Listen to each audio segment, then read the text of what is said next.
В каких случаях зловоние от канализационных отходов не является доказательством грубого нарушения природоохранного законодательства? И почему те, кто в этом виновен, не спешат выполнять предписания надзорных органов? За ответами на эти вопросы сегодня в очередной рейд по уже знакомым адресам наведались представители экологического ведомства и наши корреспонденты. Это торговый дом-центр, расположенный в Назране, в котором множество магазинов и объектов сервиса и быта. И здесь, казалось бы, должны быть созданы все условия для нормального функционирования. Внешне так оно и было до тех пор, пока запах канализационных стоков, которые сливают прямо в городскую ливневку, не привлек внимание жителей, а факт сброса нечистот и представителей контролирующих органов. Проверка показала, что все канализационные стоки прямиком по трубам попадали в реку, нарушая все санитарные нормы и природоохранное законодательство. Как получилось так, что изначально здание торгового дома было построено без учета канализационной системы, хозяин объекта не поясняет. Но зато свою вину признал и после многочисленных предписаний проблему устранил. Торговый дом стал первым объектом, куда в ходе сегодняшнего рейда наведались представители Минприроды и администрации города. Владелец демонстрирует новые сооружения в надежде закрыть вопрос с канализацией.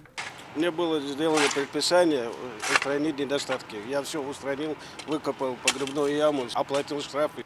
Решение проблемы – выгребная яма глубиной 8 метров. Насколько она позволит закрыть вопрос с отведением стоков, виднее представителям городской администрации, чьи предписания хозяин помещения, по их словам, получается, вполне устранил.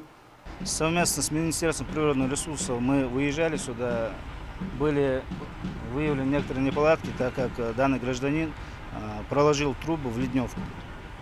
После этого было выдано предписание, данный гражданин Тумгоев Юнус устранил свои неполадки, в своем дворе сделал котлован, сделал выгребную яму, полностью всю свою канализацию изменил и проложил сюда, чтобы отсюда его со своего двора уже вывозить. Проверка по данному объекту на этом не завершена, считает представитель Министерства природных ресурсов. Торговый дом будет оставаться под наблюдением до тех пор, пока владелец полностью не наладит систему утилизации и вывоза канализационных стоков. Здесь много работы предстоит, и демонтажа вот этих незаконных врезок, там, так далее, так далее. А так мы до конца проведем работу вот, насчет вот этой организации, с кем он заключает договора насчет вывоза нечистот, там, так далее, так далее. Работа будет продолжена. Не первый раз в зону внимания инспекторов Минприроды попадает и улица Газдиева. Совсем недавно жильцам этих домов были выданы предписания на устранение фактов незаконных сбросов сточных вод в городские ливневки, а возы и ныне там. Хозяева утверждают, что это чистая вода, а вовсе не канализация, и в очередной раз обещают исправить ситуацию. Мадина Джанхотова, Мала Сагагиева, Мадина Марзиева, Вести, Ингушетия.